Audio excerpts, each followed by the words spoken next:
माझे नाव शिवानी गणेश धोपटे। मी आज तुम्हाला डॉक्टर बाबासाहेब आंबेडकर यांच्याविषयी परिचय सांगणार आहे। डॉक्टर बाबासाहेब आंबेडकर यांचा जन्म 1891 रोजी 1891 रोजी मध्य प्रदेश येथील महू गाव येथे झाला। त्यांच्या आईचे नाव भीमाबाई व त्यांच्या वडिलांचे नाव रामजी असे होते।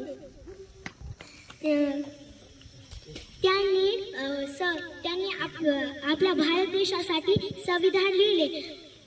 त्यांच्या पत्नीचे नाव रमाबाई असे होते। जाता जाता एवढेच म्हणेल, करून जीवनाचे रान दिला सर्वांना समतेचा मान, अशी भीमरावांची शान भल्या भल्यांचा झुकवेल मान। आता आपल्याला आंबेडकरांचा प्रकाश झालेला आहे। एक एक पैलू आंबेडकरांचा आपल्याला उलगडला जाईल। त्यानंतर सर्वात महत्त्वाचं कार्य दिलेलं आहे।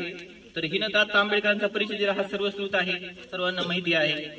त्यानंतर आंबेडकरांचं मोलाचं कार्य की ज्यांच्यामुळे त्यांना महामानव शब्द वापरला, याचं पण माझ्याकडे आहे थोडंसं लिहिलेलं। महामानव का म्हणायचं, ते मानवापेक्षा खूप वेगळं कार्य आहे।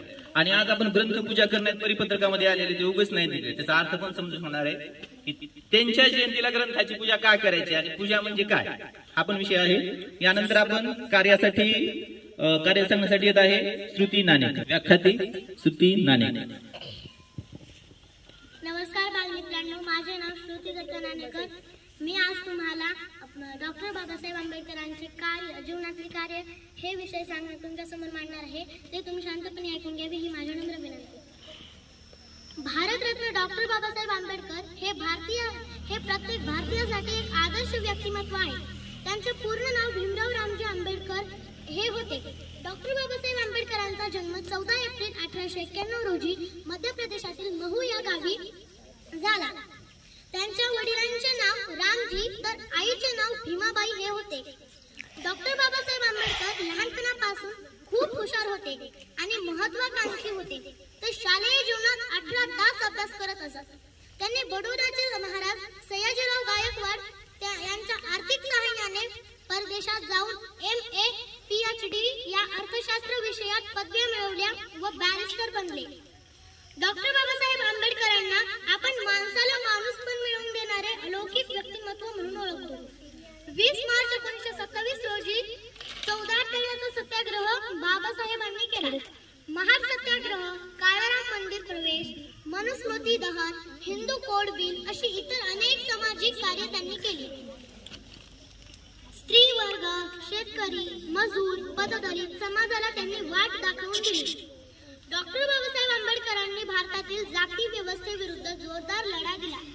त्यांनी 14 ऑक्टोबर 1956 रोजी आपल्या लक्षावधी अनुयायांसह बौद्ध धर्म स्वीकारला। डॉक्टर बाबासाहेबांनी शिका, संघटित व्हा व संघर्ष करा हा अमूल्य संदेश समाजाला दिला। डॉक्टर बाबासाहेब आंबेडकर हे भारतीय संविधानाचे शिल्पकार आहेत। त्यांचा भारतीय संविधानात सिंहाचा वाटा आहे। अशा या थोर मानवाचे 6 डिसेंबर 1956 रोजी दिल्ली येथे त्यांच्या निवासस्थानी महापरिनिर्वाण झाले। डॉक्टर बाबासाहेब हे भारताचे नाही तर या विश्वाचे महामानव आहेत। त्यांची जयंती आपण दरवर्षी 14 एप्रिलला आंबेडकर जयंती व पुण्यतिथी 6 डिसेंबरला महापरिनिर्वाण दिन म्हणून साजरे करतो।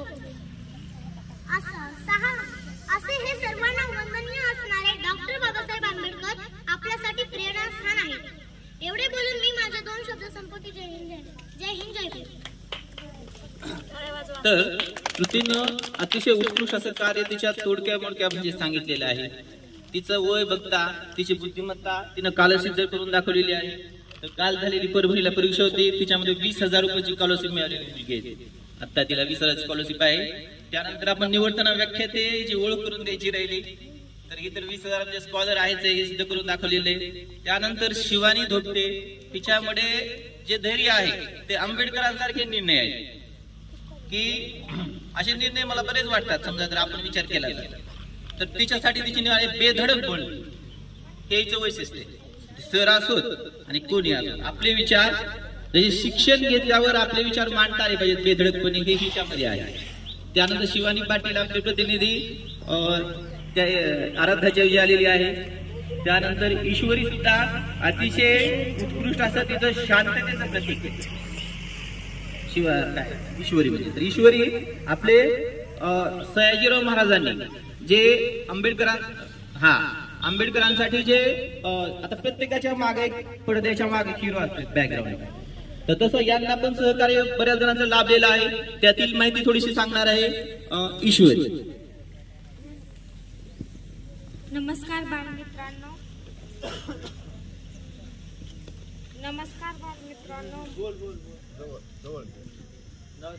नमस्कार बालमित्रांनो, माझे नाव ईश्वरी विष्णू धोपटे. सयाजीराव गायकवाड महाराज डॉक्टर बाबासाहेब आंबेडकर यांना शिक्षणासाठी मदत केली, परदेशात जाण्यासाठी आर्थिक मदत केली. धन्यवाद. चला धन्यवाद. यानंतर महामानव या शब्दाचा जे वापरतात त्याचा थोडासा अर्थ सांगतो मी. तर या विषयाला जोडलो म्हणजे आंबेडकरांचं तुम्हाला कळून जाईल. आपण शैक्षणिक विचारवंत, हे विचारवंताचं व्यासपीठ आहे, त्याच्यामुळे काही विचार घेऊन गेलात, आज काहीतरी नवीन शिकून गेलात तर जयंती खऱ्या अर्थानं साजरी झाली असं आम्हाला आनंद मिळेल. तर महामानव शब्द वापरण्याच्या माग कारण आहे की असा कोणता तुम्ही माणूस बघितला का त्यांनी पुस्तकासाठी घर बांधलं? एकही माणूस दाखवा. तर ज्यांनी पुस्तकासाठी घर बांधलं त्यांना म्हणायचं महामानव, स्वतःसाठी नाही. तर मुंबईला दादर हिंदू कॉलनीमध्ये प्लॉट क्रमांक 99 आणि 129 हे 2 प्लॉट आंबेडकरांनी घेतले. कशासाठी? तर एक आपल्याला राहण्यासाठी आणि एक आपल्याला पुस्तकांसाठी प्लॉट विकत घेतला त्यांनी घर बांधायला. म्हणून महामानव आणि म्हणून त्यांच्या जयंतीला ग्रंथाची पूजा करायची. तर 1930 ला घेतलं त्याने, भारत स्वतंत्र होण्याच्या अगोदर, म्हणून ते महानायक महामानव आहेत. त्यानंतर 1931 ते 1933 त्यांनी 1932 ला 99 क्रमांकाच्या प्लॉटवर घर बांधलं, त्याचं नाव दिलं 4 मीनार. आणि दुसरं घर बांधलं त्याने, त्याला नाव त्यांनी काय दिलं? गौतम बुद्धांचं जे राजगृह, त्यांच्या नावावर प्रेरित होऊन त्याने 129 प्लॉट. मग त्यांनी घर तर बांधलं पण ठेवायला पुस्तकं नाही. बघा एकदा सात्विकनं लक्ष द्या. ठेवायला पुस्तकं नाहीत, तर त्यांनी स्वतःच 99 क्रमांकाच्या प्लॉटचं घर विकलं पुस्तकांसाठी आणि 50,000 पुस्तकांचं ग्रंथालय त्यांनी चालू केलं. त्याची पुस्तकं घेतली आणि राजगृह इथं अजून पण आहे. आणि त्या काळात सर्वाधिक वैयक्तिक स्वतःच्या मालकीचं ग्रंथालय असणारा जगातला एकमेव माणूस डॉक्टर बाबासाहेब आंबेडकर. त्याच्यामुळं ग्रंथांची पूजा करायची. त्यांच्याकडे ग्रंथांची संख्या होती 50,000. त्यातले 3,000 राजकारणाचे ग्रंथ होते, 5,000 कायद्याचे ग्रंथ होते, म्हणून कायदे पंडित. आणि म्हणून त्यांच्यात 5,000 कायद्याचे पुस्तकं होते, म्हणून त्यांना भारताचं संविधान लिहिण्याची जबाबदारी दिली. म्हणजे योग्य व्यक्तीला दिलेलं काम. त्यानंतर अर्थशास्त्राची 1,000 पुस्तकं होती, तत्वज्ञानाची 6,000, युद्धशास्त्र, युद्धाची गरज होती का? होती ना, भारत पारतंत्र्यात होता, 3,000 पुस्तके. आणि धर्मशास्त्राची 2,000. त्यांनी धर्म बदलला, बौद्ध धर्म स्वीकारला, बरोबर आहे. तर त्यांनी उगच नाही, त्यांनी 2,000 पुस्तकांचं वाचन केलं. आणि म्हणजे हे सगळे पुस्तकं वाचण्याच्या संग्रहात होते, म्हणजे नक्कीच वाचले. त्यानंतर आपल्याला प्रकाश पाडायचा आहे, त्यांनी जो त्यावेळेस दलितांवर अन्याय होत होता आणि भेदभाव केला जायचा, खूप वाईट गोष्ट होती त्या काळात. त्याला वाचा पाडायसाठी एक तडफदार नेतृत्व पाहिजे. भेदभाव म्हणजे काय? की समान वागणूक नाही आणि एकाला वेगळं एकाला वेगळं केला भेदभाव.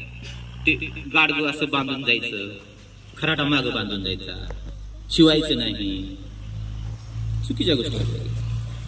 पुन्हा पाणी पिऊ द्यायचं नाही, तर त्याने पाणी प्यायचं नाही. अशा गोष्टीवर त्यांनी आवाज उठवला, कारण त्यांना भेदभाव मान्य नव्हता आणि त्यांना ते सक्सेस झाले. त्यानंतर त्यांना संविधान लिहिण्याची जबाबदारी